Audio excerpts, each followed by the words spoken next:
Khotbah 2. Dapatkah seseorang membeli Roh Kudus dengan usahanya sendiri? Kisah Para Rasul 8 ayat 14-24. Ketika rasul-rasul di Yerusalem mendengar bahwa tanah Samaria telah menerima firman Allah, mereka mengutus Petrus dan Yohanes ke situ. Setibanya di situ, kedua rasul itu berdoa supaya orang-orang Samaria itu beroleh Roh Kudus. Sebab Roh Kudus belum turun di atas seorang pun di antara mereka, karena mereka hanya dibaptis dalam nama Tuhan Yesus. Kemudian keduanya menumpangkan tangan di atas mereka, lalu mereka menerima Roh Kudus. Ketika Simon melihat bahwa pemberian Roh Kudus terjadi oleh karena rasul-rasul itu menumpangkan tangannya, ia menawarkan uang kepada mereka serta berkata, "Berikanlah juga kepadaku kuasa itu, supaya jika aku menumpangkan tanganku di atas seseorang, ia boleh menerima Roh Kudus." Tetapi Petrus berkata kepadanya, "Binasalah kiranya uangmu itu bersama dengan engkau, karena engkau menyangka bahwa engkau dapat membeli karunia Allah dengan uang. Tidak ada bagian dalam atau hakmu dalam perkara ini, sebab hatimu tidak lurus di hadapan Allah. Jadi bertobatlah dari kejahatanmu ini dan berdoalah kepada Tuhan, supaya ia mengampuni niat jahatimu ini. Sebab kulihat bahwa hatimu telah seperti empedu yang pahit dan terjerat dalam kejahatan."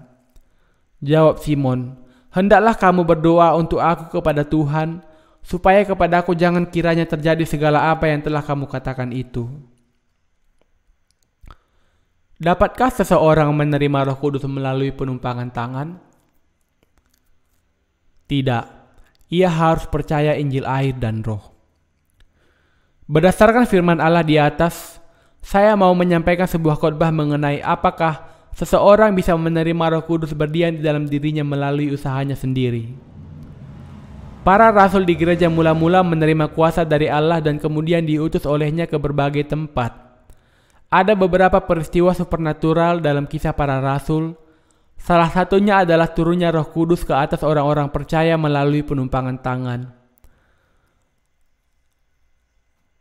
Alkitab berkata, saat para rasul menumpangkan tangan ke atas mereka yang belum menerima Roh Kudus meskipun mereka sudah percaya Yesus, maka mereka menerima Roh Kudus. Bagaimana mereka menerima Roh Kudus penumpangan tangan?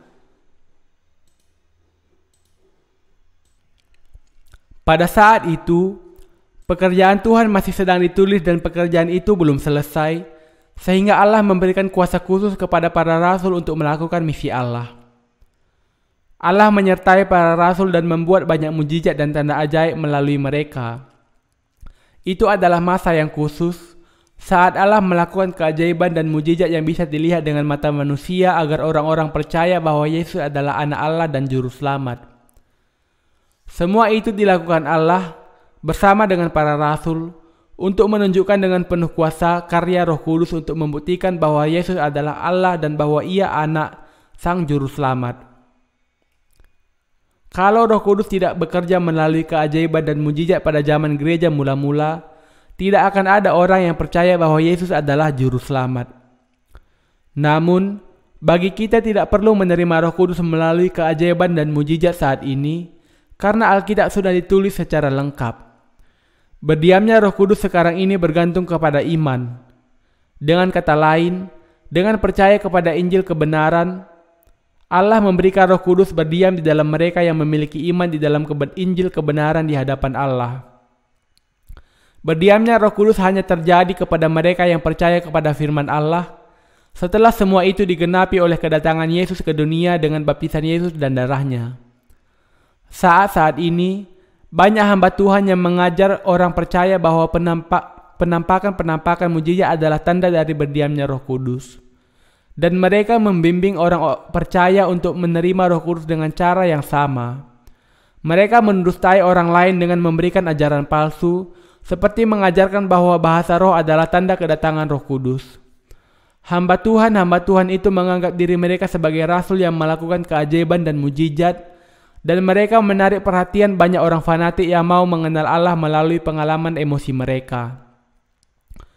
Orang-orang fanatik ini telah menyebarkan kekristenan ke seluruh dunia, dan banyak orang percaya mengikuti ajaran mereka dan menerima Roh Kudus melalui cara-cara supernatural.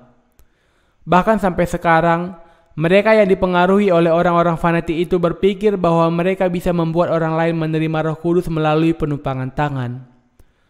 Mereka sama sesatnya seperti Simon, penyihir yang muncul dalam ayat yang kita baca tadi. Mereka dicemarkan oleh rasa puas diri dan keserakahan mereka sendiri, tetapi mereka menimbulkan kekacauan.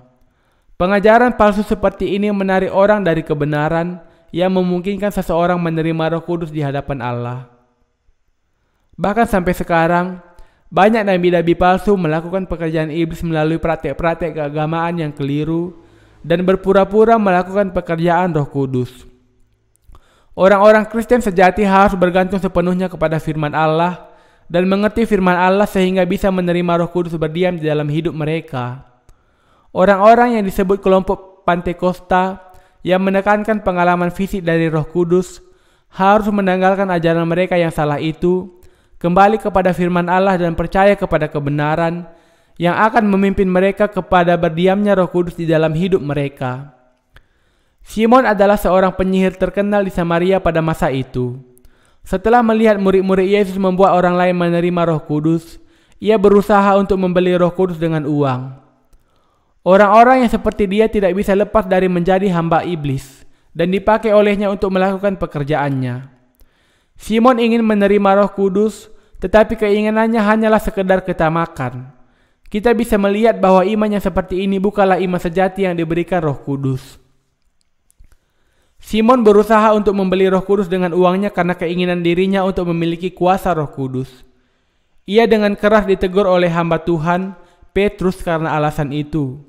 Meskipun dikatakan bahwa Simon percaya kepada Yesus, ia bukanlah orang yang menerima Roh Kudus melalui pengampunan dosa.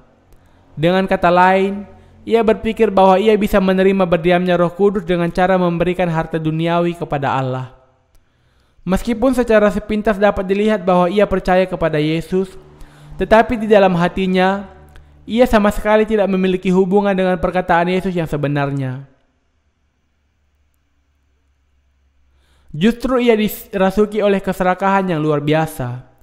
Petrus yang mengerti pikiran Simon menegurnya dengan keras karena ia berusaha membeli Roh Kudus yang adalah anugerah Allah dengan uang. Ia berkata, biarlah Simon binasa dengan uangnya. Hari-hari ini, nabi-nabi palsu yang dikuasai oleh roh jahat berusaha untuk mendustai manusia dengan membuat mereka berpikir bahwa semua keajaiban dan mujizat mereka adalah karya Roh Kudus. Kita sering melihat banyak orang memuja kemampuan yang demikian dan berdoa dengan sungguh-sungguh untuk menerima Roh Kudus. Tetapi orang harus ingat bahwa tidak seorang pun yang bisa menerima Roh Kudus berdiam dalam hidup mereka melalui doa yang dinaikkan dari keserakahan duniawi. Apakah di sekitar Anda ada orang-orang karismatik? Anda harus berhati-hati dengan mereka. Mereka mendatangi orang-orang lain dengan iman yang fanatik. Mereka berkata bahwa mereka bisa mengusir roh jahat dan bahkan membuat seseorang menerima Roh Kudus melalui penumpangan tangan. Tetapi, kuasa yang mereka miliki bukanlah dari Roh Kudus, melainkan dari iblis. Mereka yang merasa bahwa mereka telah menerima Roh Kudus melalui penumpangan tangan, sebenarnya menerima roh jahat. Roh Kudus yang sungguh-sungguh berdiam hanya di dalam mereka yang percaya kepada Injil air dan Roh. 1 Yohanes 5 ayat 3-7. Meskipun Injil air dan Roh telah ditulis dengan jelas di dalam Alkitab, tetapi mereka tetap berusaha menjangkau Allah melalui kekuatan dan pengalaman supernatural seperti berbicara bahasa roh, meramal, dan mengusir roh-roh jahat. Inilah sebabnya mengapa guru-guru palsu menyesatkan begitu banyak orang kepada kepercayaan Kristen tahayul yang bersumber dari si jahat. Petrus menegur Simon dengan berkata, "Binasalah kiranya uangmu itu bersama dengan engkau, karena engkau menyangka bahwa engkau dapat membeli karunia Allah dengan uang. Tidak ada bagian atau hakmu dalam perkara ini, sebab hatimu tidak lurus di hadapan Allah." Kita harus menghela nafas penuh keprihatinan atas kenyataan akan begitu banyaknya hamba Tuhan seperti ini masa sekarang ini. Kebanyakan mereka adalah orang-orang karismatik. Mereka menuntut uang dari jemaat mereka. Kita harus menjaga jarak dari iman yang semacam ini dan menerima Roh Kudus berdiam di dalam diri kita dengan percaya kepada Injil air dan Roh yang sejati. Matius 3 ayat 15, 1 Petrus 3 ayat 21, Yohanes 1 ayat 29, Yohanes 19 ayat 21 sampai 23. Orang-orang karismatik bekerja melalui penumpangan tangan. Kita harus menjaga jarak dengan iman yang seperti ini. Beberapa orang sekarang memiliki kepercayaan yang salah bahwa mereka bisa menerima Roh Kudus kalau mereka menerimanya dengan penumpangan tangan dari mereka yang memiliki kuasa.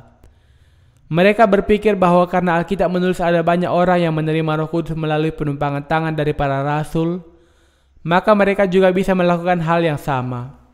Beberapa pendusta juga memiliki kepercayaan yang konyol bahwa mereka bisa membuat orang didiami Roh Kudus melalui penumpangan tangan mereka. Kita harus waspada dengan keberadaan orang-orang yang demikian. Kita harus ingat bahwa iman mereka sangat berbeda dengan iman para rasul di masa gereja mula-mula. Masa sekarang ini, tantangan terbesar untuk kepercayaan beberapa orang Kristen adalah karena mereka tidak memiliki iman kepada Injil air dan Roh yang sejati. Mereka berkata bahwa mereka percaya kepada Allah, tetapi mereka tidak menghormatinya dan bahkan mendustai orang lain dan diri mereka sendiri. Orang-orang berdosa tidak bisa menerima Roh Kudus dan juga tidak bisa membuat orang lain menerimanya. Kalau seseorang berkata bahwa Roh Kudus datang kepada seseorang berdosa, maka sebenarnya roh itu bukan Roh Kudus, tetapi roh jahat yang menyamar sebagai Roh Kudus. Para rasul dalam masa gereja mula-mula adalah orang-orang yang mengenal dan percaya kepada Yesus yang adalah juru selamat, yang menanggung dosa manusia melalui baptisan Yohanes dan kematiannya di atas kayu salib. Mereka bisa menerima Roh Kudus berdiam dalam kehidupan mereka karena mereka percaya kepada kebenaran baptisan Yesus dan darahnya di kayu salib. Mereka juga mengabarkan Injil air dan Roh kepada orang-orang lain dan menolong orang-orang lain itu menerima Roh Kudus berdiam dalam kehidupan mereka. Tetapi akhir-akhir ini, banyak orang Kristen salah mengerti. Mungkinkah seseorang yang berdosa menerima Roh Kudus melalui penumpangan tangan dari hamba Tuhan yang juga orang berdosa? Sama sekali tidak. Ada orang yang berkata bahwa meskipun mereka memiliki dosa di dalam hati mereka, Roh Kudus sudah berdiam di dalam hati mereka. Meskipun seseorang nampak seperti seorang gembala yang baik di mata pengikutnya, ia tidak bisa membuat siapapun menerima Roh Kudus jika di dalam hatinya masih ada dosa. Namun demikian, banyak orang yang memiliki iman yang salah seperti ini. Inilah sebabnya maka banyak guru-guru palsu yang bisa membawa orang-orang ke neraka. Anda harus mengerti kenyataan bahwa orang-orang yang mengajarkan iman yang demikian adalah guru-guru palsu. Mereka adalah orang-orang yang sudah ditawan oleh iblis. Karena seseorang memiliki dosa di dalam hatinya, bisakah Roh Kudus berdiam di dalam hati itu? Jawabannya adalah tidak. Lalu apakah mungkin seseorang yang memiliki dosa di dalam hatinya membuat orang lain didiami Roh Kudus? Sekali lagi jawabannya tidak. Lalu apakah sebabnya orang-orang karismatik sekarang menunjukkan keajaiban dan mujizat dalam kekristenan saat mereka masih memiliki dosa di dalam hati mereka? Roh jahat yang memampukan mereka. Roh Kudus tidak akan pernah bisa tinggal di dalam diri orang berdosa. Ia hanya akan berdiam di dalam mereka yang memiliki iman kepada Injil air dan Roh. Apakah Anda yakin bahwa roh yang ada di dalam diri Anda adalah Roh Kudus? Dalam Yohanes 3 ayat 5, Yesus berkata, "Sesungguhnya jika seorang tidak dilahirkan dari air dan Roh, ia tidak dapat masuk ke dalam kerajaan Allah." Jadi, berdiamnya Roh Kudus hanya dapat diperoleh dengan percaya kepada Injil air dan Roh yang sejati. Kesalahan orang-orang Kristen zaman sekarang adalah percaya bahwa seseorang bisa menerima Roh Kudus berdiam dalam dirinya dengan menerima penumpangan tangan dari hamba Tuhan yang juga berdosa. Ini adalah kesalahan yang parah. Sekarang ini, banyak orang Kristen dan hamba Tuhan yang percaya bahwa Roh Kudus berdiam di dalam mereka melalui penumpangan tangan. Hubungan antara pengampunan dosa yang sejati dengan penumpangan tangan. Penumpangan tangan adalah cara di mana seseorang mengalirkan sesuatu kepada sesuatu yang lain. Bayangkan begini, kalau kita berbicara ke dalam sebuah mic, suara akan berjalan melalui kabel ke amplifier dan kemudian keluar ke loudspeaker sehingga semua orang bisa mendengarnya. Demikian juga dalam perjanjian lama, ketika seorang berdosa menumpangkan tangan kepada binatang korban, ia memindahkan dosanya kepada korban itu, sehingga orang itu diampuni dosanya. Dengan cara yang sama, kuasa Allah dialirkan kepada orang-orang ketika hambanya menumpangkan tangannya ke atas mereka. Dengan demikian, penumpangan tangan memiliki arti memindahkan, mengalirkan. Orang-orang karismatik tidak bisa membuat orang-orang didiami Roh Kudus melalui penumpangan tangan mereka. Justru orang-orang lain itu akan menerima roh-roh jahat. Anda harus mengingat bahwa seseorang yang memiliki kuasa roh jahat akan mengalirkan roh-roh jahat itu kepada orang lain melalui penumpangan tangan. Saat orang yang dikuasai roh jahat melakukan penumpangan tangan di atas kepala orang lain, roh jahat yang ada di dalam dirinya mengalir kepada orang yang ditumpangi tangan itu, karena iblis bekerja melalui orang berdosa. Karena itu, semua orang harus percaya kepada Injil air dan roh kalau mereka mau didiami oleh Roh Kudus. Iblis menguasai mereka yang berdosa meskipun mereka percaya kepada Yesus kalau mereka belum menerima pengampunan dosa. Kalau seseorang menerima penumpangan tangan dari seseorang yang dikuasai roh jahat, maka roh jahat juga akan memasuki dirinya dan orang itu juga akan melakukan banyak keajaiban. Kita harus tahu bahwa roh jahat mengalir kepada orang lain melalui penumpangan tangan dan bahwa berdiamnya Roh Kudus hanya bisa dimungkinkan melalui iman kepada Injil air dan roh. Penumpangan tangan adalah cara yang ditetapkan Allah untuk mengalirkan sesuatu kepada seseorang. Tetapi iblis menyebabkan banyak orang menerima roh jahat melalui penumpangan tangan. Hal itu diperburuk lagi dengan kenyataan bahwa saat ini ada banyak orang yang berusaha untuk membeli kuasa Roh Kudus dengan uang. Kebanyakan orang Kristen salah paham tentang kebenaran mengenai berdiamnya Roh Kudus. Ketika ditanya bagaimana caranya mereka bisa didiami Roh Kudus, banyak orang menjawab bahwa hal itu mungkin terjadi melalui doa pertobatan atau puasa. Itu tidak benar. Apakah Roh Kudus datang kepada Anda saat Anda menaikkan doa-doa khusus kepada Allah? Tidak. Berdiamnya Roh Kudus terjadi hanya kepada mereka yang percaya kepada Injil air dan roh. Karena Allah adalah kebenaran, Ia menetapkan hukum untuk menerima Roh Kudus. Apakah Roh Kudus bisa berdiam di dalam orang berdosa? Jawabannya pasti tidak. Seseorang tidak bisa menerima Roh Kudus melalui penumpangan tangan. Meskipun seseorang menghadiri setiap KKR yang ada dan berdoa sepenuh kekuatannya kepada Allah untuk menerima kuasa Roh Kudus tidak akan pernah bisa dijangkaunya. Orang-orang berdosa bisa dipastikan tidak akan pernah bisa menerima Roh Kudus berdiam di dalam dirinya. Orang-orang berdosa bisa menerima Roh Kudus sebagai anugerah, tetapi hanya kalau mereka menerima pengampunan dosa dengan percaya kepada Injil air dan roh. Seseorang yang tidak mengenal Injil air dan roh tidak akan bisa didiami Roh Kudus. Sekarang, ajaran tentang Injil air dan roh berkembang dengan pesat melalui literatur Kristen, pertemuan-pertemuan gereja, internet, dan bahkan buku elektronik di seluruh penjuru dunia. Karena itu setiap orang yang berusaha mencari Injil yang benar bisa percaya kepadanya dan menerima Roh Kudus berdiam di dalam dirinya. Kalau Anda belum menerima Roh Kudus berdiam dalam kehidupan Anda perlu menyadari bahwa untuk memperoleh hal itu, Anda harus percaya kepada Injil air dan roh. Contoh yang nyata dari iman palsu. Hari-hari ini kalau kita mengamati tanda-tanda orang yang menerima roh palsu, kita akan bisa melihat dengan jelas keberadaan roh-roh jahat. KKR untuk Roh Kudus adalah pertemuan di mana orang-orang sangat ingin menerima Roh Kudus. Dalam pertemuan itu, kita melihat orang-orang bertepuk tangan dan menaikkan doa pertobatan sambil menangis dan berpuasa. Pengkhotbah menyuruh mereka untuk menaikkan doa-doa fanatik dengan mengatakan bahwa Roh Kudus tidak akan datang sebelum mereka melakukannya. Lalu orang-orang berseru, "Tuhan!" dan memulai doa-doa fanatik mereka. Apakah orang-orang fanatik itu akan didiami Roh Kudus dengan cara demikian? Tidak. Anda akan melihat ada orang yang berteriak-teriak dan terjengkang, lalu gemetar sambil mengeluarkan suara-suara yang aneh dalam pertemuan-pertemuan seperti itu. Beberapa orang terjengkang dan gemetar di lantai di sana-sini, lalu berteriak dan mulai berkata-kata dalam bahasa roh. Seseorang berteriak sekuat tenaga dan orang-orang yang datang dipenuhi dengan luapan perasaan. Beberapa orang kemudian mengepalkan tangannya, bergemetar, dan kemudian berkata-kata dalam bahasa roh. Orang-orang berkata bahwa semua tanda itu adalah bukti bahwa Roh Kudus hadir di antara mereka. Tetapi pernahkah Anda memikirkan mengenai apa yang terjadi ketika roh jahat sedang bekerja?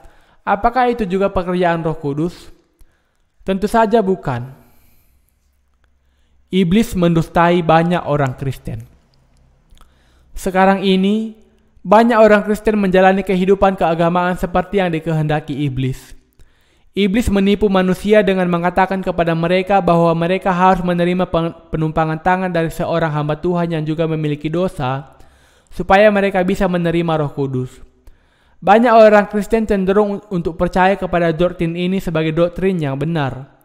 Iblis juga menanamkan gagasan ke dalam pikiran manusia bahwa mereka akan menerima Roh Kudus kalau mereka berdoa dengan sungguh-sungguh. Iblis sudah berusaha untuk menambah jumlah orang yang memiliki iman seperti ini sampai 2 atau 3 kali lipat. Karena itu banyak orang yang tidak tahu dan bahkan tidak mau mencoba untuk mempelajari Injil air dan Roh. Kita harus bergumul untuk menghindari pemikiran-pemikiran yang dicoba untuk dimasukkan iblis ke dalam pikiran kita serta tahu dan percaya kepada Injil air dan Roh. Berdiamnya Roh Kudus hanya terjadi dalam diri mereka yang percaya kepada Injil air dan Roh. Anda harus percaya kebenaran ini. Kesalahpahaman orang Kristen tentang berdiamnya Roh Kudus. Pertama, ada kesalahpahaman yang besar di dalam kepercayaan orang-orang Kristen karismatik. Mereka berusaha menerima Roh Kudus dengan masih memiliki dosa di dalam hati mereka. Mereka dengan keliru percaya bahwa mereka masih memiliki dosa di dalam hati, mereka akan mampu menerima berdiamnya Roh Kudus. Tetapi, orang yang tidak memiliki iman kepada Injil air dan Roh tidak bisa menerima kepenuhan Roh Kudus. Yang kedua, dikatakan bahwa kesombongan mereka telah membuat mereka tidak menerima Roh Kudus. Lalu apakah itu berarti bahwa seseorang bisa menerima Roh Kudus berdiam di dalam hatinya kalau ia tidak berlaku sombong? Apakah ada seorang saja di dunia ini yang sama sekali tidak memiliki kesombongan? Orang-orang yang kesombongannya tidak akan diampuni adalah mereka yang menambahkan kata-kata mereka sendiri kepada firman Allah. Banyak orang mencoba untuk menerima Roh Kudus melalui cara mereka sendiri dengan mengabaikan Injil air dan Roh. Namun, Roh Kudus hanya berdiam di dalam mereka yang percaya kepada Injil air dan Roh. Yang ketiga, dikatakan bahwa Roh Kudus datang dan berdiam di dalam seseorang kalau seseorang dengan jujur mengakui segala dosanya di hadapan Allah. Karena itu, mereka didorong untuk mengakui semua dosa mereka kalau mereka mau menerima Roh Kudus. Tetapi Anda harus ingat bahwa Roh Kudus tidak tinggal di dalam kehidupan seseorang hanya karena orang itu mengaku dosa. Kebanyakan orang Kristen masa kini sungguh-sungguh merindukan Roh Kudus berdiam dalam kehidupan mereka dan memenuhi mereka. Tetapi mereka tidak mendapatkan semua itu karena mereka masih memiliki dosa di dalam hati mereka. Orang-orang dengan keinginan yang terburu-buru seperti itu akan dimangsa oleh iblis. Yang keempat, beberapa orang berkata-kata bahwa kita bisa menerima Roh Kudus berdiam di dalam kita kalau kita dengan sungguh-sungguh meminta kepada Allah untuk memberikannya kepada kita. Tetapi hal itu juga tidak bisa kita dapatkan dengan mengemis kepada Allah. Ini juga pandangan yang keliru. Kelima, ada orang yang menyamakan berdiamnya Roh Kudus dengan kepemilikan atas berbagai kuasa rohani. Beberapa berbicara dalam bahasa roh dianggap sebagai bukti umum dari berdiamnya Roh Kudus. Tetapi Roh Kudus tidak tinggal di dalam hati seseorang hanya karena ia bisa mengusir roh jahat dalam nama Yesus atau berbicara bahasa roh. Dosa adalah milik iblis. Bisakah orang yang memiliki dosa dalam hatinya sungguh-sungguh berkata bahwa ia sudah menerima Roh Kudus berdiam di dalam hidupnya hanya karena ia memiliki kemampuan khusus tertentu? Sekali lagi, ini juga pandangan yang tidak tepat yang dinyatakan oleh iblis. Injil air dan Roh yang diberikan Yesus kepada kita adalah satu-satunya Injil yang benar yang akan membawa kita kepada menerimanya berdiamnya Roh Kudus di dalam kehidupan kita. Kalau Anda masih berpikir bahwa Anda bisa menerima Roh Kudus dan pengampunan dosa melalui cara-cara yang lain, maka Anda sedang disesatkan. Saya harap bahwa Anda membebaskan diri Anda dari kepercayaan-kepercayaan yang salah dan kemudian masuk kepercayaan dalam pikiran rohani dan iman yang sejati. Tidak berlebihan kalau dikatakan bahwa sekarang ini banyak orang Kristen yang dikuasai roh jahat. Banyak orang Kristen di seluruh penjuru dunia jatuh kepercayaan dalam kuasa iblis karena mereka mau menerima Roh Kudus dengan menghadiri KKR atau dengan penumpangan tangan. Mereka mendatangi orang-orang tertentu seperti hamba Tuhan yang melayani di rumah-rumah doa, majelis-majelis senior, pengkhotbah KKR atau hamba Tuhan yang dikatakan memiliki kuasa Roh Kudus. Mereka mendatangi orang-orang itu dengan harapan bahwa mereka akan menerima Roh Kudus melalui penumpangan tangan. Tetapi tidak ada seorang pun yang menerima Roh Kudus berdiam di dalam diri mereka melalui iman yang demikian, bagaimanapun kuatnya mereka percaya kepada Yesus. Dengan kata lain, tidak ada satu orang pun selain Allah yang bisa membuat seseorang menerima Roh Kudus berdiam di dalam kehidupan mereka. Seperti Simon, banyak orang zaman sekarang berusaha untuk membeli Roh Kudus. Mereka berusaha menerima Roh Kudus dengan percaya kepada pengajaran dunia, bukan kepada Injil. Kebanyakan orang Kristen terjebak kepada pemahaman ini. Sebenarnya, Roh Kudus hanya datang kepada orang-orang yang memenuhi persyaratan untuk menerimanya. Satu-satunya rumus untuk menerima Roh Kudus adalah percaya kepada Injil air dan Roh, dan itulah satu-satunya jawaban kebenaran. Kisah Para Rasul 2 ayat 38. Penerimaan Roh Kudus melalui penumpangan tangan hanya berlaku untuk sementara, yaitu di mana gereja mula-mula. Setelah masa itu, berdiamnya Roh Kudus terjadi kepada seseorang sekaligus ketika mereka mengerti dan percaya di dalam Injil air dan Roh. Dengan demikian, kalau bukan pekerjaan Roh Kudus yang terjadi berdasarkan iman kepada firman Allah, maka itu adalah pekerjaan roh jahat. Allah berkata bahwa roh jahat adalah hamba-hamba iblis, dan iblis bekerja dengan cerdik begitu rupa sehingga manusia tidak bisa menerima pengampunan dosa meskipun mereka sudah percaya kepada Yesus. Iblis mendustai manusia dengan berkata bahwa mereka akan menerima Roh Kudus kalau mereka percaya kepada Yesus dan menerima penumpangan tangan. Iblis mengembangkan wilayahnya di seluruh penjuru dunia ini dengan tipuan-tipuan semacam ini. Kita akan melihat gejala-gejala dari mereka yang dikuasai roh jahat. Pertama-tama, kita akan menguji gejala-gejala itu dalam diri seorang peramal atau dukun. Kita akan melihat bahwa tangan mereka akan gemetar, lalu mereka kerasukan dan tidak sadarkan diri. Lalu lidah mereka akan keluh dan kata-kata yang aneh akan keluar dari mulut mereka tanpa mereka sadari. Mereka berkata-kata dalam bahasa-bahasa asing. Baik dukun-dukun maupun orang-orang Kristen yang dikuasai roh jahat melalui penumpangan tangan sama-sama memiliki pengalaman ini. Ketika seseorang yang memimpin KKR berteriak, "Dengan api, dengan api, dengan api," orang-orang yang hadir akan menjadi sangat bersemangat dan kehilangan kendali diri. Orang-orang yang ingin mendapat penumpangan tangan akan maju ke depan. Lalu tangan mereka akan gemetar dan berkata-kata dalam bahasa yang aneh. Gejala-gejala ini adalah karya roh jahat yang menyamar menjadi Roh Kudus. Orang-orang yang dirasuki oleh roh jahat, yang bisa dipanggil oleh peramal atau dukun dari setiap agama tradisional manapun, menunjukkan tanda-tanda yang sama dengan orang-orang Kristen yang berusaha jadi tumpangi tangan. Tetapi banyak orang yang salah paham mengenai hal ini meskipun ada buktinya.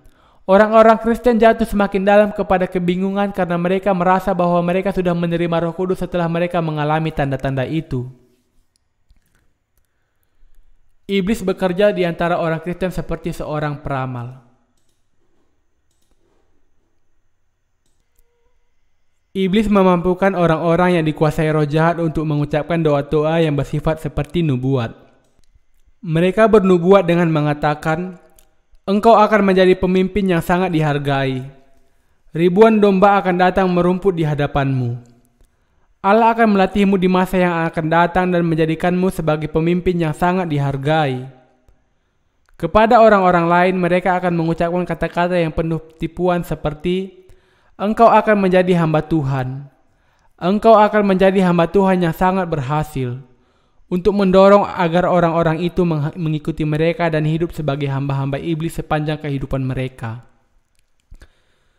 Para peramal juga sering mengatakan apa yang akan terjadi di masa depan seseorang. Di masa yang akan datang, engkau harus berhati-hati kepada air. Engkau akan mendapatkan uang yang banyak sekali. Seorang yang berpangkat tinggi akan datang dari timur dan menolongmu. Semua itu adalah contoh dari apa yang mereka beritahukan kepada orang-orang lain. Tanda-tanda pertama dari orang-orang yang dikuasai roh jahat adalah bahwa mereka akan membuat nubuat palsu. Lalu mereka berbicara dalam bahasa yang asing sampai mereka sendiri tidak mengerti apa artinya. Mereka kemudian gemetar dan bahkan menunjukkan tanda-tanda terganggunya kepribadian mereka. Kalau Anda bertemu dengan seorang peramal atau dukun, Bisakah Anda mengatakan bahwa mereka sepenuhnya memiliki kepribadian yang sempurna? Mereka sering berkata kasar bahkan kepada orang-orang yang lebih tua daripada mereka. Orang-orang yang sungguh-sungguh didiami Roh Kudus menerima Roh Kudus dengan melalui percaya kepada kebenaran Alkitab yang berkata bahwa Yesus membasuh dosa dunia melalui baptisan dan darahnya di kayu salib. Orang-orang ini juga menolong orang lain untuk mengerti dan percaya kepada Injil air dan Roh, dan menolong mereka untuk menerima pengampunan dosa dan didiami oleh Roh Kudus. Mereka sendiri terus berusaha untuk hidup dengan benar, dan kepribadian mereka sangat utuh dan sempurna dalam membawa orang-orang lain kepada iman yang penuh berkat kepada Allah dan kepada kehidupan yang dikehendaki Allah. Allah senantiasa mendampingi mereka untuk menjaga agar mereka tetap kudus pada saat pikiran mereka senantiasa memiliki kecenderungan untuk kembali kepada dunia. Orang-orang benar yang menerima pengampunan dosa sungguh-sungguh berbeda dengan orang-orang yang kepribadiannya telah dibinasakan oleh roh-roh jahat. Kepribadian yang benar hidup kala seorang menerima pengampunan dosa dan dengan demikian menerima berdiamnya Roh Kudus. Selanjutnya, orang-orang benar sangat peduli dengan mereka yang berada di dalam situasi yang tidak menyenangkan, tentang apa yang mereka butuhkan dari firman Allah, berdoa untuk mereka agar mereka dibebaskan, dan secara nyata memberikan pengorbanan diri untuk menolong mereka. Sebaliknya, kita bisa melihat di antara mereka yang dikuasai roh-roh jahat, kepribadian mereka sudah benar-benar dibinasakan. Iblis mengendalikan mereka dan mencondongkan orang-orang itu kepada kehendaknya karena mereka merasa bahwa hal-hal seperti gemetar atau berbahasa roh adalah karunia Roh Kudus. Tetapi sebenarnya pengalaman-pengalaman seperti itu tidak selalu karunia Roh Kudus. Ada begitu banyak hamba Tuhan yang bangga dengan kemampuan mereka seperti bernubuat dalam nama Allah, mampu melakukan banyak keajaiban dan berbicara bahasa roh. Tetapi kalau mereka masih memiliki dosa di dalam hati mereka, maka itu menjadi bukti bahwa kemampuan mereka berasal dari si jahat dan mereka dikuasai roh jahat. Karena itu, mereka tidak bisa membuat orang lain didiami Roh Kudus, justru membuat orang lain juga dikuasai roh jahat. Dan karena iblis memang pendusta, maka kemampuannya itu akan dapat hilang dengan cepat. Ada perbedaan yang sangat nyata antara pekerjaan Roh Kudus dengan pekerjaan roh-roh jahat. Meskipun nampaknya pekerjaan Roh Kudus tidak nampak dalam pengalaman-pengalaman ajaib pada mulanya, tetapi kuasa Allah bertumbuh di dalam hati orang-orang benar dengan tidak henti-hentinya seperti matahari di pagi hari. Orang-orang Kristen yang dikuasai roh jahat. Mengapa ada begitu banyak orang yang dikuasai roh jahat meskipun mereka berusaha menerima Roh Kudus? Karena mereka menerima roh jahat melalui penumpangan tangan nabi-nabi palsu. Yang sangat mengejutkan, kita bisa melihat banyak orang percaya kepada Yesus yang tubuh dan jiwanya telah hancur karena mereka menerima roh jahat melalui penumpangan tangan dari nabi-nabi palsu. Orang-orang ini tidak memiliki hubungan dengan Allah karena iman mereka tidak berdasarkan Alkitab. Mereka sibuk menggunakan kemampuan mereka tanpa menyadari bahwa apa yang mereka lakukan telah menyebabkan banyak orang jatuh menjadi hamba iblis. Mengapa mereka begitu giat menonjolkan kuasa mereka dalam kekristenan? Karena kuasa yang mereka miliki akan segera lenyap kalau tidak pernah mereka pakai. Karena itu mereka menjadi sangat sibuk. Mereka harus terus-menerus berdoa dan melakukan keajaiban dan mujizat di dalam nama Yesus. Orang-orang yang berkata, "Aku sudah menerima karunia mengabarkan Injil," akan selalu mengabarkan Injil palsu karena kalau tidak maka kuasa karunia palsu yang membawa sukacita palsu di dalam kehidupan mereka itu akan segera lenyap. Kalau orang-orang itu tidak setia menunjukkan kemampuan dari roh jahat dalam berbahasa roh, menyembuhkan atau bernubuat, dengan kata lain tidak setia melakukan pekerjaan iblis, maka iblis itu akan membuat mereka menjadi sakit. Sama seperti seorang peramal atau dukun menjadi sakit kalau ia melupakan peranannya sebagai hamba iblis. Itulah sebabnya maka mereka harus selalu menggunakan karunia yang mereka terima dari iblis dengan setia kalau mereka tidak mau ditinggalkan dalam penderitaan setelah mereka menggunakan seluruh kuasa yang mereka miliki. Saya pernah mengenal seorang yang memiliki kepercayaan besar kepada Yesus dan nampaknya memiliki banyak kuasa dari Allah. Ia mendorong orang-orang untuk menerima kepenuhan Roh Kudus dan memimpin KKR-KKR di mana ia mengusir roh-roh jahat melalui penumpangan tangan dan juga menunjukkan tanda-tanda ajaib seperti berbicara bahasa roh dan menyembuhkan orang sakit. Banyak orang yang iri dan banyak juga yang sangat menghormati pelayanan orang ini. Ada ribuan orang percaya yang menjadi pengikutnya. Tetapi tidak lama kemudian, ia mulai menyangkal Yesus dengan berkata, Yesus sangat mengecewakan. Ia bukan anak Allah. Ia bahkan mengutuk Yesus Kristus dan bahkan mengaku bahwa dialah Allah yang sebenarnya. Akhirnya, ia mematikan Yesus di dalam hatinya dan juga di hati banyak orang Kristen lainnya. Orang-orang seperti ini menolak Injil air dan roh karena mereka dipimpin oleh iblis. Mereka memiliki kepercayaan yang salah dari awalnya karena mereka berilusi bahwa mereka memiliki kuasa yang sama dengan para rasul. Dengan melihat apa yang mereka lakukan, membuat orang berbicara roh, bahasa roh dan mengusir roh-roh jahat melalui penumpangan tangan. Mereka memiliki kepercayaan yang teguh bahwa Roh Kudus sudah datang dan berdiam di dalam kehidupan mereka. Mereka mengajar orang mengenai cara menerima Roh Kudus dan berpikir bahwa orang bisa menerima Roh Kudus dengan menaikkan doa-doa pertobatan. Namun, cara menerima Roh Kudus yang seperti ini tidak didasari kepada firman Allah. Meskipun demikian, mereka berkata bahwa kalau orang yang percaya kepada Yesus berbicara dalam bahasa roh dan bernubuat, maka itu adalah tanda kedatangan Roh Kudus di dalam dirinya. Karena ada begitu banyak orang yang tidak mengerti mengenai berdiamnya Roh Kudus, maka mereka juga percaya bahwa mereka bisa menerima Roh Kudus dengan belajar dan mengikuti pengajaran guru-guru palsu. Demikianlah cara iblis memenuhi orang-orang Kristen dengan roh-roh jahat dan menguasai orang-orang itu. Semua cara itu adalah jebakan iblis. Sudah begitu banyak orang yang dikuasai roh-roh jahat melalui pengajaran nabi-nabi palsu. Orang-orang percaya biasa menjalani kehidupan agama yang membosankan, tetapi orang-orang yang dikuasai roh jahat memakai kuasa jahat itu dan nampaknya melakukan kehidupan keagamaannya dengan sangat bersemangat. Kemampuan apa yang mereka tunjukkan?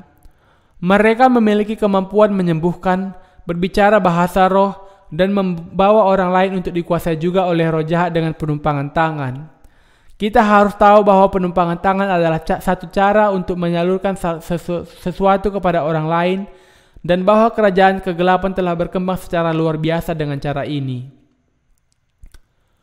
Roh jahat bekerja melalui ketamakan manusia.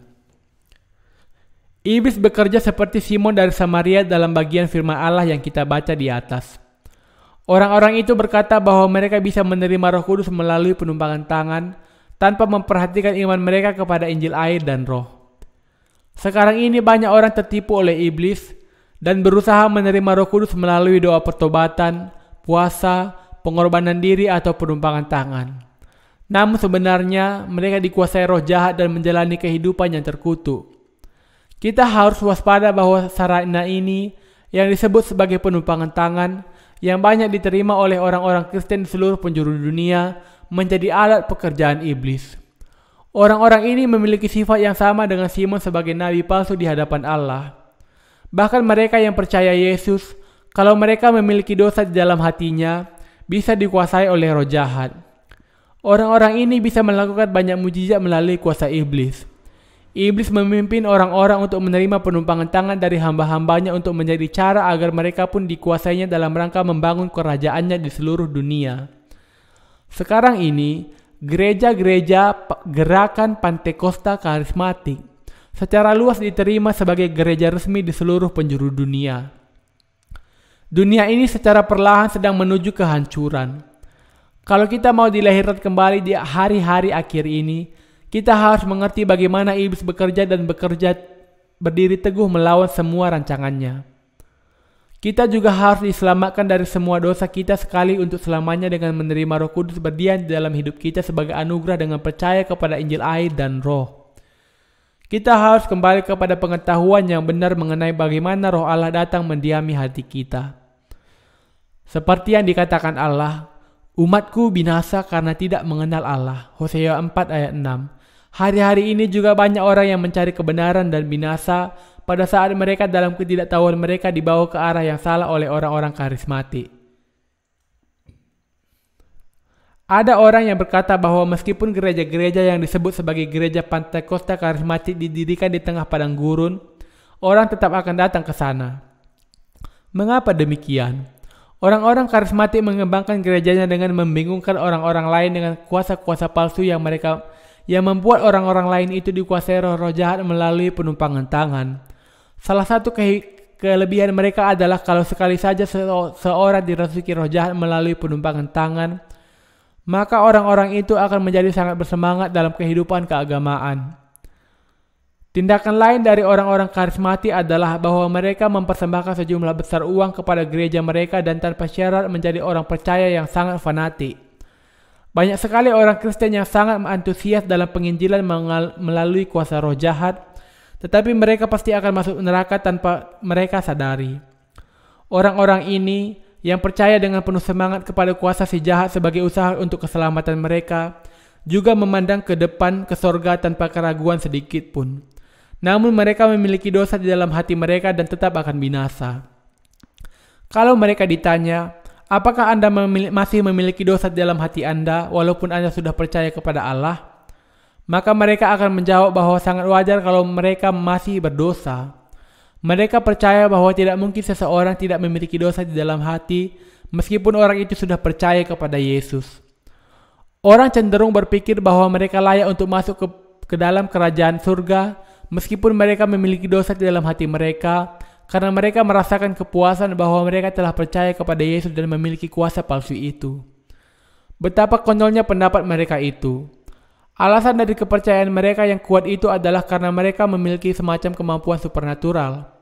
Mereka memiliki pengalaman berbahasa roh, mendapat penglihatan dan menyembuhkan orang sakit, dan dengan penuh keyakinan percaya bahwa semuanya itu adalah karya Roh Kudus. Karena itu mereka berkata kepada diri sendiri bahwa mereka sudah sungguh-sungguh menerima penebusan dan menerima Roh Kudus melalui pengalaman-pengalaman itu. Karena orang-orang itu memiliki pengetahuan yang tidak sempurna mengenai firman keselamatan, mereka sama sekali tidak yakin akan keselamatan mereka kalau mereka tidak memiliki tanda-tanda yang bisa mereka lihat. Karena itu, orang-orang ini berusaha sekuat tenaga untuk menemukan bukti-bukti yang bisa mereka lihat sebagai jaminan keselamatan, dan kemudian mereka justru dipakai iblis dalam pekerjaannya. Karena orang-orang ini berusaha menemukan jawaban Allah melalui doa pertobatan atau pengorbanan diri dan bukannya percaya kepada Injil air dan roh, maka mereka justru menerima roh jahat dan bukannya Roh Kudus. Iblis menuduh manusia dengan berbisik di telinga mereka, "Engkau sudah berdosa, bukan?" dan membuat mereka menuduh diri mereka sendiri. Ada seseorang yang saya kenal yang sekarang telah menerima pengampunan dosa dan Roh Kudus. Ada sesuatu yang terjadi kepadanya sebelum ia dilahirkan kembali, saat ia masih menjadi orang percaya yang bimbang kepada Yesus. Orang ini berbahasa roh dan melakukan banyak mujizat. Meskipun ia sering menangis dan berdoa pertobatan di malam hari dan ia sudah percaya kepada Yesus, tetapi dosa di dalam hatinya terus-menerus menyiksanya. Saat itulah bisikan-bisikan iblis dimulai. "Engkau sudah berdosa, karena itu lebih baik engkau mati." Iblis sering datang kepadanya untuk mendakwanya, menyiksanya dengan mengingatkannya kepada dosa-dosanya. Iblis membawanya kepada sikap menyalahkan diri dan menghakimi diri sendiri. Dan orang ini hanya bisa mengakui dosa-dosa yang ada di dalam hatinya. Ia tidak bisa membebaskan dirinya dari dakwaan iblis sampai ia mendengar dan percaya kepada Injil yang indah itu. Anda harus tahu bahwa mereka yang tidak percaya kepada Injil air dan roh akan menjadi mangsa si jahat. Apakah Anda berpikir bahwa ada orang yang belum menerima pengampunan dosa dan bisa menolak kuasa iblis? Orang yang tidak berpegang kepada Injil air dan roh yang benar akan ditawan dan disiksa oleh iblis. Injil air dan roh dari Allah adalah sesuatu yang mutlak diperlukan untuk dalam mengusir iblis. Dengan demikian, setiap orang yang percaya kepada Yesus harus percaya kepada Injil air dan roh dan juga memberitakannya ke seluruh dunia. Mereka yang mendengar khotbah ini harus percaya dan mentaatinya. Kesesatan sudah mulai bekerja di dunia ini. Seluruh dunia sekarang ini dipenuhi dengan kegiatan si jahat. Kalau kita mau mengabarkan Injil yang akan membawa orang untuk menerima Roh Kudus, kita harus menyingkirkan kesalahpahaman yang begitu besar mengenai berdiamnya Roh Kudus di dalam diri seseorang. Pertama-tama kita harus menjelaskan bahwa adalah salah untuk percaya bahwa Roh Kudus datang melalui penumpangan tangan. Kita harus memberi kesaksian dengan jelas bahwa pengalaman seperti berbicara dalam bahasa roh setelah menerima penumpangan tangan, merasakan kehangatan setelah bertobat dan berpuasa, dan mendengar perkataan Yesus secara langsung adalah pekerjaan iblis. Hanya melalui iman di dalam Injil air dan roh seseorang bisa dibebaskan dari tipu daya iblis. Hanya melalui iman kita bisa diselamatkan melalui Injil air dan roh. Kita harus mengalahkan iblis, bapa pendusta, dengan Injil air dan roh. Iblis sudah mengingat semua manusia di seluruh dunia ini dengan belenggu menyalahkan diri sendiri. Karena itu, kita harus mengembalikan orang-orang ini kepada kebenaran dengan membuat mereka menyadari bahwa pengalaman dan perasaan mereka yang selama ini menjadi pedoman mereka adalah hasil tipu daya iblis. Sekarang ini, orang-orang seperti Simon dari Samaria yang berusaha untuk membeli Roh Kudus dengan uang juga melayani di gereja. Mereka adalah orang yang buta yang menuntun orang buta. Mereka tidak bisa menunjukkan kepada orang lain jalan yang benar karena mereka sendiri tidak mengenal Injil air dan roh dan memiliki dosa di dalam hati mereka. Karena itu mereka menyebabkan iblis bertahta di dalam hati pengikut mereka dengan mengadakan doa semalaman, memerintahkan doa pertobatan dan menggunakan penumpangan tangan. Orang-orang ini sebenarnya dikuasai oleh si jahat dan kalau kita ingin agar mereka kembali kepada Allah, kita harus menghancurkan pekerjaan iblis dengan menyediakan bagi mereka pengenalan yang benar tentang air dan roh. Kalau seseorang tidak mengenal strategi iblis, mereka tidak bisa memiliki pilihan lain kecuali tetap berada di dalam ketidakberdayaan mereka. Seperti yang pernah saya katakan, melakukan mujizat seperti berbahasa roh dan mengeluarkan nubuat setelah menerima penumpangan tangan adalah pekerjaan iblis. Dengan kata lain, kuasa dari orang-orang karismatik dimanifestasikan melalui pekerjaan roh jahat. Kita harus mengajar kepada mereka, iblis yang bekerja di dalam kamu kalau ada dosa di dalam hatimu. Kalau engkau berpikir bahwa Roh Kudus berdiam di dalam kamu, meskipun engkau memiliki dosa di dalam hatimu, maka engkau sudah terjebak ke dalam tipu daya iblis. Iman para rasul dan orang-orang yang menerima penumpangan tangan di dalam Kisah Para Rasul 8 berada dalam kategori yang sama karena kedua belah pihak sudah sama-sama mengenal Injil air dan roh. Tetapi iman para rasul berbeda sama sekali dengan iman kebanyakan orang Kristen masa kini yang percaya bahwa sekedar penumpangan tangan akan menyebabkan mereka dipenuhi Roh Kudus. Apakah seseorang menerima Roh Kudus dengan penumpangan tangan oleh seseorang yang sudah menerima pengampunan dosa? Tidak.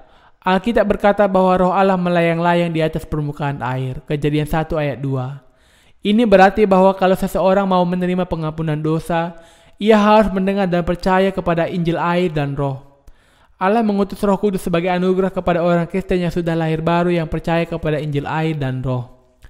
Kita harus selalu mengingat bahwa hal itu seperti menentang Injil air dan roh yang diberikan Allah bagi kita untuk menyelamatkan kita dari dosa, yaitu kalau kita mengajar orang-orang untuk mencari penumpangan tangan untuk menerima Roh Kudus. Berkata bahwa seseorang bisa memberikan Roh Kudus kepada orang lain berarti menghina Allah, dan orang-orang seperti ini akan dengan mudah jatuh ke dalam jeratan iblis. Kita tidak boleh membiarkan hal seperti itu terjadi. Segala dosa kita diampuni ketika kita percaya kepada Injil air dan Roh Kudus yang memberi kesaksian tentang hal itu. Seseorang yang telah percaya kepada Injil air dan roh tidak lagi memiliki dosa di dalam hatinya. Ini bukan karena ia tidak melakukan dosa lagi, tetapi karena ia percaya kepada kuasa Injil air dan roh. Injil air dan roh menjadi saksi bahwa ia tidak memiliki dosa lagi di dalam hatinya, dan Roh Kudus memberi kesaksian tentang hal itu juga. Seseorang yang tidak bisa menyebut Yesus sebagai juru selamat tanpa memiliki roh Allah di dalam dirinya. Orang-orang yang dikuasai roh jahat tidak pernah mengenal Injil air dan roh, dan tidak pernah menjadikan Injil itu sebagai bahan pembicaraan. Mereka bahkan tidak pernah mendengar mengenai Injil air dan roh, dan karena itu, mereka sama sekali tidak bisa membedakan kebenaran. Mereka berkata bahwa Roh Kudus datang hanya pada saat mereka menunjukkan dan menerima penumpangan tangan. Sebenarnya, Roh Kudus tidak pernah datang melalui penumpangan tangan. Anda harus menyadari bahwa pekerjaan si jahat sekarang memiliki peranan yang sangat besar di gereja-gereja di seluruh penjuru dunia dengan pengajaran sesatnya. Karena itu, menjadi kewajiban bagi kita untuk menerima Roh Kudus berdiam di dalam kehidupan kita dengan percaya kepada Injil air dan roh.